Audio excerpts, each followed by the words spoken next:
नमस्कार जोहार, मैं पायल त्रिवेदी और आप देख रहे हैं न्यूज झारखंड। तो चलिए जानते हैं सुबह से लेकर शाम तक की 25 मुख्य खबरों को। हेमंत सोरेन ने ली सीएम पद की शपथ, तीसरी बार बने झारखंड के मुख्यमंत्री। कल ही चंपाई सोरेन ने दिया था इस्तीफा। करीब 6 महीने बाद एक बार फिर से झारखंड की कमान हेमंत सोरेन ने संभाल ली है। आज शाम 5 बजे हेमंत सोरेन ने सीएम पद की शपथ ली। राज्यपाल सीपी राधाकृष्णन ने हेमंत सोरेन को मुख्यमंत्री की पद और गोपनीयता की शपथ दिलाई। इससे पहले गुरुवार सुबह राज्यपाल राधाकृष्णन ने सरकार बनाने के लिए इंडी गठबंधन के नेताओं को बुलाया था। हेमंत सोरेन, कल्पना सोरेन, सत्यानंद भोक्ता, विनोद सिंह और कांग्रेस प्रदेश अध्यक्ष राजेश ठाकुर ने राज्यपाल राधाकृष्णन से मुलाकात की। पहले जेएमएम नेता सुप्रियो भट्टाचार्य ने कहा था कि राज्यपाल से हमें सरकार बनाने का न्योता मिला है। बुधवार को तेजी से राजनीतिक घटनाक्रम में सीएम चंपाई सोरेन ने राज्यपाल सीपी राधाकृष्णन को अपना इस्तीफा सौंप दिया। इसके बाद हेमंत सोरेन ने सरकार बनाने का दावा पेश किया और 45 विधायकों का समर्थन पत्र सौंपा था। झारखंड में करीब 4 महीने बाद विधानसभा चुनाव होने हैं। आपको बता दें कि अर्जुन मुंडा और शिबू सोरेन के बाद हेमंत सोरेन तीसरे नेता है जो तीसरी बार झारखंड के मुख्यमंत्री बने हैं। झारखंड के इन जिलों में आज गरज के साथ झमाझम बारिश, विभाग ने जारी किया अलर्ट। पूरे झारखंड में सक्रिय मानसून का असर देखने को मिल रहा है। झारखंड में रांची के साथ अन्य जिलों में आज और कल बारिश होगी। मौसम विभाग ने संथाल परगना में येलो अलर्ट जारी करते हुए बताया कि संथाल परगना में भारी बारिश हो सकती है। राजधानी में बुधवार को दिन भर रिमझिम फुहारों ने ठंडक का एहसास करा दिया। अब तो यहाँ रात में ठंड का एहसास होने लगा है। इधर आज भी झारखंड के ज्यादातर जिलों में सुबह से ही बादल छाए रहे, लेकिन बारिश कम क्षेत्रों में हुई। मौसम विज्ञान केंद्र रांची के पूर्वानुमान के अनुसार शाम तक निकटवर्ती मध्य हिस्से रांची, रामगढ़, हजारीबाग, गुमला, बोकारो और खूंटी के अलावा उत्तर पूर्वी हिस्से यानी देवघर, दुमका, गोड्डा, धनबाद, गिरिडीह, जामताड़ा और साहिबगंज में भारी वर्षा होने की संभावना है। इसे लेकर येलो अलर्ट जारी किया गया है। वहीं राजधानी में 9 जुलाई तक आसमान में बादल छाए रहने और हल्की व मध्यम दर्जे की वर्षा की संभावना है। रांची स्थित मौसम विभाग केंद्र ने अलर्ट जारी करते हुए बताया कि राज्य में 8 जुलाई तक भारी वर्षा होने की संभावना है। इसके साथ ही राज्य में मौसम विभाग ने वज्रपात की भी आशंका जताई है। मौसम विभाग ने गोड्डा, साहिबगंज, देवघर, धनबाद, दुमका, गिरिडीह और जामताड़ा में भारी वर्षा के साथ वज्रपात का भी अलर्ट जारी किया है। आखिर झारखंड में सत्ता का चेहरा फिर से क्यों बदला? राजनेताओं की कुर्सी छूटती नहीं। राजस्थान के पूर्व मुख्यमंत्री अशोक गहलोत ने एक बार कहा था, मैं तो कुर्सी को छोड़ना चाहता हूं, लेकिन ये कुर्सी मुझे नहीं छोड़ती। हो सकता है उस वक्त गहलोत ही सही हो, लेकिन वक्त किसी को भी पीछे छोड़ने से डरता नहीं है। कुछ ही दिन बाद चुनाव हुए और गहलोत को भी कुर्सी छोड़नी पड़ी, और कुर्सी तो कभी किसी की होती ही नहीं। ये बात वक्त ने अच्छी तरह बता दी। सही है, झारखंड के पूर्व मुख्यमंत्री हेमंत सोरेन को जेल में डालना वक्त का गलत निर्णय हो, लेकिन जेल से निकलते ही उनका फिर से मुख्यमंत्री की कुर्सी पर बैठने का निर्णय कितना सही है, ये भी वक्त जरूर बताएगा। भला हो चंपाई सोरेन का जो बिहार के जीतन राम मांझी की तरह कुर्सी से नहीं चिपके, वरना लेने के देने पड़ सकते थे। कुल मिलाकर राजनीतिक तकाजा कहता है कि हेमंत सोरेन सत्ता से दूर रहते तो अगले विधानसभा चुनाव में उन्हें और उनकी पार्टी को इसका ज्यादा फायदा मिलता, क्योंकि राज्य में चुनाव के लिए मात्र 4-4.5 महीने ही बचे हैं। ऐसे में हेमंत थोड़ा सा धैर्य दिखाते तो उनकी जीत अगले चुनाव में 100% पक्की हो सकती थी। हो सकता है वे अब भी जीत जाएं, लेकिन अगले 4-4.5 महीने तक उनके राज के दौरान एंटी इनकम्बेंसी कितनी बढ़ेगी, यह अभी से कहा नहीं जा सकता। धनबाद में प्रवर्तन निदेशालय की धमक, सरायढेला पहुंची ईडी की टीम। कोयला कारोबारी प्रमोद कुमार सिंह के आवास पर कर रही जांच। झारखंड के धनबाद में गुरुवार की सुबह प्रवर्तन निदेशालय की एंट्री ने काले धंधे करने वालों में हड़कंप मचा दिया। धनबाद शहर के सरायढेला थाना क्षेत्र स्थित सहयोगी नगर फेज 3 में रहने वाले बहुचर्चित कोयला कारोबारी प्रमोद कुमार सिंह के आवास पर ईडी की टीम ने दबिश दी है। कोयला कारोबारी पर पूर्व से ही आय से अधिक संपत्ति के मामले में जांच चल रही है, परंतु अब केंद्रीय एजेंसी की एंट्री से मामले की गंभीरता बढ़ गई है। सूत्रों का कहना है कि ईडी की टीम कई अन्य स्थानों पर भी जांच में जुटी हुई है। जांच जारी है। रांची के राजकुमार धोनी और साक्षी ने मनाई शादी की 15वीं वर्षगांठ, बधाइयों का लगा तांता। टीम इंडिया के पूर्व क्रिकेटर और वर्ल्ड कप विनर टीम के कैप्टन रहे महेंद्र सिंह धोनी और उनकी पत्नी साक्षी ने गुरुवार को अपनी शादी की 15वीं वर्षगांठ मनाई। साक्षी ने इस मौके पर धोनी संग एक केक काटने का वीडियो जारी किया, जिसमें दोनों एक दूसरे को केक खिलाते नजर आ रहे हैं।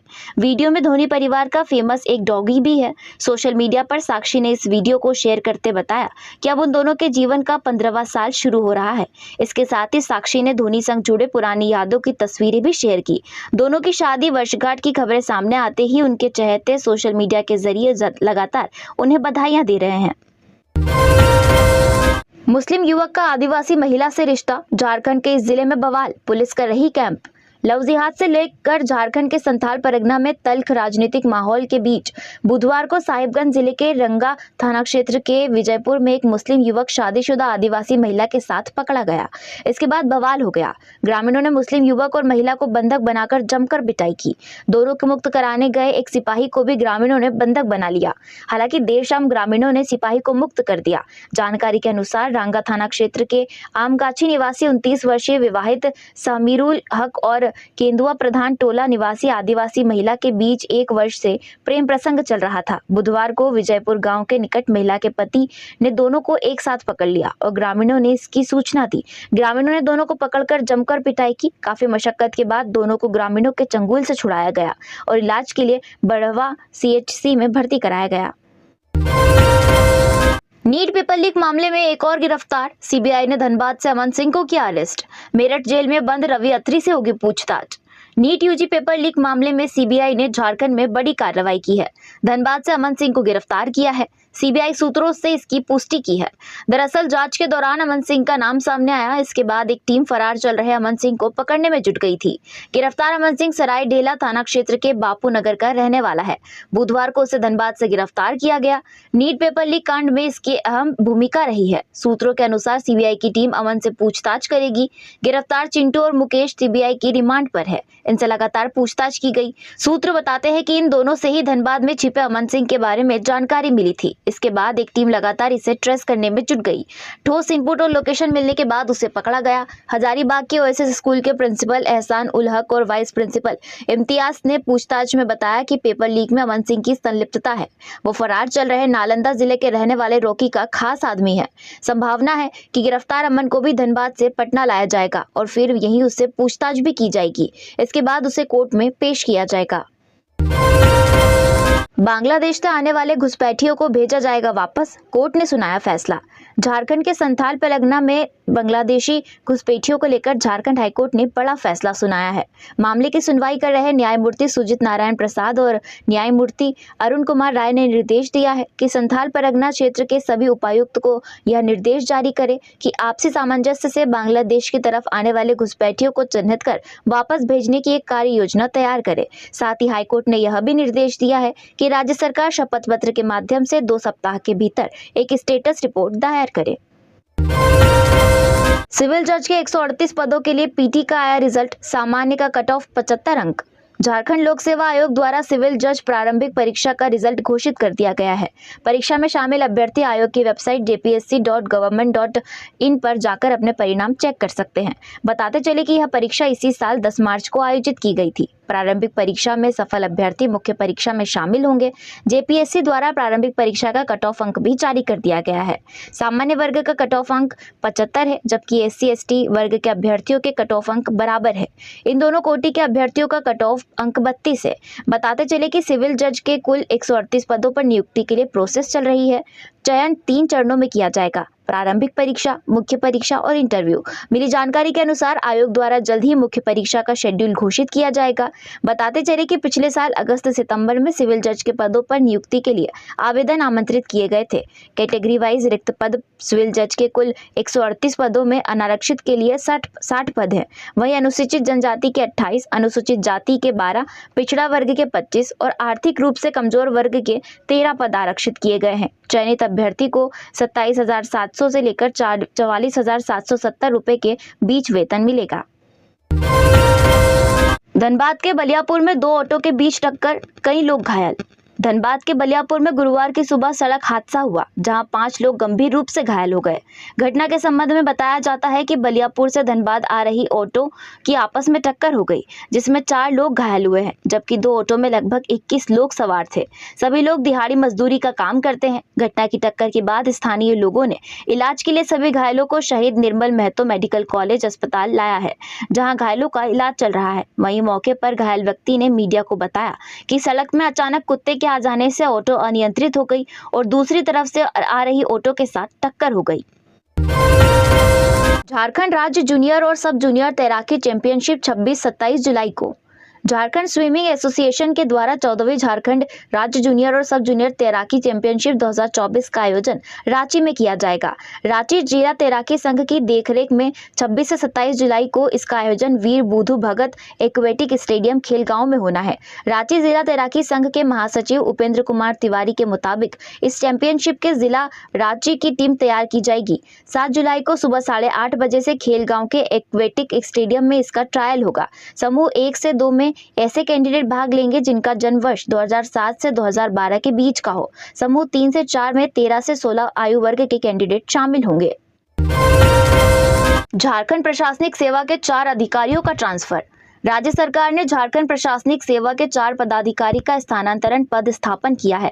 अनुमंडल पदाधिकारी लातेहार कौशल कुमार को स्थानांतरित करते हुए अनुमंडल पदाधिकारी दुमका के पद पर स्थापित किया गया है। अनुमंडल पदाधिकारी दुमका अजय कुमार रजक को स्थानांतरित करते हुए अगले आदेश तक अनुमंडल पदाधिकारी लातेहार के पद पर स्थापित किया गया है।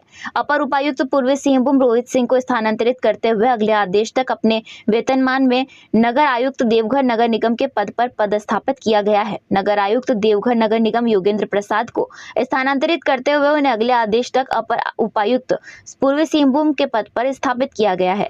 इस संबंध में कार्मिक विभाग ने अधिसूचना जारी कर दी है। जेएमएम नेता अंतु तिर्की की बेल पर 12 जुलाई को सुनवाई। लैंड स्कैम के आरोप में जेल में बंद जेएमएम नेता अंतु तिर्की की जमानत याचिका पर रांची पीएमएलए की विशेष कोर्ट में आज गुरुवार को आंशिक सुनवाई हुई। सुनवाई के बाद कोर्ट ने अगली सुनवाई के लिए 12 जुलाई की तिथि निर्धारित की है। बता दें कि इन्फोर्समेंट डायरेक्टोरेट ने इसी वर्ष 16 अप्रैल को अंतु तिर्की को गिरफ्तार किया था, जिसके बाद से वह न्यायिक हिरासत में है। गिरफ्तारी के 76 दिनों बाद भी अंतु तिर्की ने जमानत की गुहार लगाते हुए कोर्ट में याचिका दाखिल की थी। 2700 स्कूलों का किया जाएगा औचक निरीक्षण। अप्रैल 2024 में हुए प्रयास सह प्रोजेक्ट इम्पैक्ट की राज्य स्तरीय अनुश्रवण के दूसरे चरण की शुरुआत अगस्त में होगी। इस बार अनुश्रवण के लिए विद्यालयों की संख्या भी बढ़ाई गई है। अप्रैल में 700 विद्यालयों का राज्य स्तरीय अनुश्रवण दल के पदाधिकारियों द्वारा औचक निरीक्षण किया गया था। इस बार इस संख्या को बढ़ाकर 2700 कर दिया गया है। प्रत्येक जिले के 100 से अधिक विद्यालयों में शैक्षणिक गुणवत्ता, प्रोजेक्ट इम्पैक्ट के अनुपालन संबंधी विषयों की गहनता से जाँच की जाएगी। अप्रैल में अनुश्रवण हो चुके विद्यालयों का भी औचक निरीक्षण कर वहां कार्य प्रगति की जांच की जाएगी। यह निर्देश झारखंड शिक्षा परियोजना परिषद के निदेशक आदित्य रंजन ने समावेशी शिक्षा व प्रोजेक्ट इम्पैक्ट से संबंधित समीक्षा बैठक में दी। रांची में स्कूल से लौट रही छात्रा के साथ रेप, जंगल में ले जाकर किया दुष्कर्म। रांची के सिल्ली थाना क्षेत्र के मुरहू जंगल के पास स्कूल से लौट रही नाबालिग छात्रा से रेप करने का मामला सामने आया है। मामले का आरोपी गिरफ्तार हो चुका है। घटना को लेकर बताया जा रहा है कि सोमवार को स्कूल से छुट्टी के बाद लगभग 2 बजे छात्रा साइकिल से घर लौट रही थी। तभी देवराज महतो नामक शख्स ने बाइक से पीछा कर खमार टिकरा के पास छात्रा को रोककर मुरहू जंगल ले गया। वहां उसके साथ रेप किया। छात्रा ने जब शोर मचाया तो मवेशी चरा रहे कुछ चरवाहे वहां पहुंचे। ग्रामीणों को आता देख आरोपी भाग निकला। वह अपने दोस्त रवि लोहारा के घर में छिप गया। तब तक ग्रामीणों ने उसकी बाइक अपने कब्जे में ले ली। इसके बाद लोग रवि लोहार के घर पहुंचे और उसे पकड़कर पुलिस के हवाले कर दिया। पीड़िता ने आरोपी के खिलाफ प्राथमिकी दर्ज कराई थी। रांची शहर के चौक चौराहे पर ट्रैफिक पोस्ट चिन्हित करें। ट्रैफिक पोस्ट में वॉशरूम की भी रखे व्यवस्था। हाईकोर्ट का निर्देश। रांची में ट्रैफिक की व्यवस्था सुगम बनाने को लेकर दाखिल जनहित याचिका पर झारखंड हाईकोर्ट ने गुरुवार को मौखिक कहा है कि ट्रैफिक एसपी रांची शहर में ट्रैफिक नियमों का पालन करने के लिए लगातार अभियान चलाएं। कोर्ट ने राज्य सरकार को निर्देश दिया है कि वह रांची शहर के चौक चौराहों में कहां-कहां ट्रैफिक पोस्ट की जरूरत है उसे चिन्हित कर कोर्ट को बताएं। इसके अलावा ट्रैफिक पोस्ट में पुलिस के लिए वॉशरूम की व्यवस्था रखें। कोर्ट ने मौखिक कहा कि ट्रैफिक पुलिसकर्मी 12 से 14 घंटे ट्रैफिक नियम के पालन को लेकर सड़कों पर तैनात रहते हैं, इसलिए उनके लिए ट्रैफिक पोस्ट में वॉशरूम की व्यवस्था भी होनी चाहिए। सरकार को इस पर भी ध्यान रखने की जरूरत है। जेईई की तर्ज पर 2 चरणों में आयोजित हो नीट में गड़बड़ी रोकने के लिए इसकी परीक्षा जेईई की तरह 2 चरणों में आयोजित करने, परीक्षा से चंद मिनट पहले प्रश्न पत्र उपलब्ध कराने और इसे लीक प्रूफ बनाने में सर्वश्रेष्ठ तकनीक का इस्तेमाल होना चाहिए। ये सुझाव बुधवार को हिंदुस्तान संवाद में हिस्सा लेने वाले छात्रों, अभिभावकों और विशेषज्ञों ने दिए।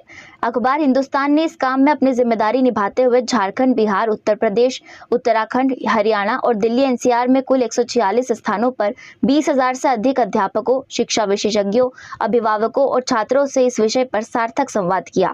सैकड़ों सुझाव मिले जिन्हें कलमबद्ध कर केंद्र सरकार तक पहुंचाया जाएगा। देश की कठिन प्रवेश परीक्षा नीट में हुई गड़बड़ी के बाद सरकार ने के राधाकृष्णन समिति को परीक्षाओं को पूरी तरह लीक प्रूफ करने का जिम्मा सौंपा है। धनबाद के जोगता में तेज आवाज के साथ बना गोफ, जहरीली गैस का हो रहा रिसाव, दहशत में लोग। जिले के बीसीसीएल के अग्नि प्रभावित भूस्खलन क्षेत्र में लगातार गोफ बनने की घटनाएं हो रही है। पिछले 2 दिनों में कोयलांचल में भारी बारिश हो रही है, जिससे अग्नि प्रभावित भूस्खलन क्षेत्र में खतरा और भी बढ़ गया है। जोगता थाना के बीसीसीएल कनकनी कोलियर 11 नंबर बस्ती में एक बार फिर तेज आवाज के साथ गोफ बनने की घटना घटी। गोफ में जहरीली गैस का रिसाव हो रहा है। घटना से लोगों में दहशत का माहौल है। करीब 12 फीट परिधि का गोफ बन गया। इससे पहले भी इलाके में गोफ बनने की घटनाएं हो चुकी है। उक्त क्षेत्र के डेंजर जोन घोषित किया गया है। स्थानीय लोग पुनर्वास की आस में डेंजर जोन में रह रहे हैं। स्थानीय राजद नेता सुखदेव विद्रोही ने कहा कि अग्नि प्रभावित क्षेत्र में गोफ बन रहे हैं। बीसीसीएल जिला प्रशासन लोगों के पुनर्वास को लेकर गंभीर नहीं है। बीसीसीएल आग बुझाने के लिए पैसे जरूर खर्च करती है, लेकिन इसका असर नहीं दिखता। लोगों का पुनर्वास नहीं हो रहा है। यहाँ के लोगों में दहशत है, लेकिन ना तो जिला प्रशासन और ना ही बीसीसीएल को इसकी चिंता है। बीसीसीएल को सिर्फ अपने उत्पादन से मतलब है। बीसीसीएल चाहती है कि यहाँ बसे लोग खुद ही यहाँ से चले जाएं, जबकि प्रशासन और बीसीसीएल को सभी का पुनर्वास करना है। तोरपा के युवक की उत्तराखंड में मौत, इसी साल गया था मजदूरी करने। तोरपा थाना क्षेत्र के डोडमा खिजरू टोली निवासी 25 वर्षीय मजदूर मसीह प्रकाश भेंगरा की 2 जुलाई को उत्तराखंड में मौत हो गई। बताया जाता है कि उत्तराखंड के ऋषिकेश कर्णप्रयाग रेल परियोजना के टनल नंबर 8.3 गूलर में 25 जून को मसीह प्रकाश भेंगरा मजदूरी कर रहा था। इसी बीच टनल की खुदाई में लगी मशीन ने उसे अपनी चपेट में ले लिया। घटना के बाद मसीह के सिर और शरीर के विभिन्न अंगों में गंभीर चोट लगी। इससे तत्काल उसे नजदीकी अस्पताल में भर्ती कराया गया, जहां इलाज के दौरान 2 जुलाई को उसने दम तोड़ दिया। धनबाद के कालूबथान में अवैध लॉटरी के 2 धंधेबाज गिरफ्तार, अन्य की पुलिस कर रही तलाश। कालूबथान पुलिस को बड़ी सफलता मिली है। कालूबथान ओपी क्षेत्र के सांवलापुर गांव से अवैध लॉटरी धंधेबाजों को टिकट प्रिंट करने वाले उपकरणों के साथ धर दबोचा है। निरसा एसडीओपी रजत मनिक बाखला ने इसकी जानकारी दी। उन्होंने बताया कि एसएसपी के निर्देश पर सांवलापुर गांव में छापेमारी की गई, जिसमें 2 धंधेबाजों को गिरफ्तार किया गया। अवैध लॉटरी कारोबार से जुड़ी कई मशीनों को भी जब्त किया गया है। कोल्हान यूनिवर्सिटी के 39 नीड बेस्ड टीचर शिक्षण कार्य से हटाए गए। 1 सप्ताह के अंदर मांगा गया स्पष्टीकरण। चाईबासा के कोल्हान विश्वविद्यालय की शिक्षण व्यवस्था पर स्थापना काल में सवाल उठ रहे हैं। कॉलेजों व स्नातकोत्तर के विभागों में शिक्षकों की कमी दूर करने के लिए अलग अलग विषयों के नीड बेस्ड 143 शिक्षकों को रखा गया। अब 39 शिक्षकों के शिक्षण कार्य पर रोक लगा दी गई है। नीड बेस्ड शिक्षकों का वेतनमान पर पिछले 4 माह से रोक लगी है। जांच प्रक्रिया के बाद वेतन भुगतान की संभावना कोल्हान विश्वविद्यालय के सूत्रों ने जताई है। उचित कागजात के अभाव में शिक्षण के लिए निर्धारित मानक को पूरा नहीं करने की वजह से 15 कॉलेजों समेत पीजी विभाग के 39 शिक्षकों को शिक्षण कार्य से हटा दिया गया है। तो ये थी झारखंड की टॉप बड़ी खबरें। इसी तरह झारखंड की तमाम बड़ी खबरों से अपडेट रहने के लिए हमारे चैनल न्यूज झारखंड को सब्सक्राइब करें, साथ ही बेल आइकन को प्रेस करें ताकि हमारे चैनल से जुड़ी सारी जानकारी आपको मिलती रहे। धन्यवाद।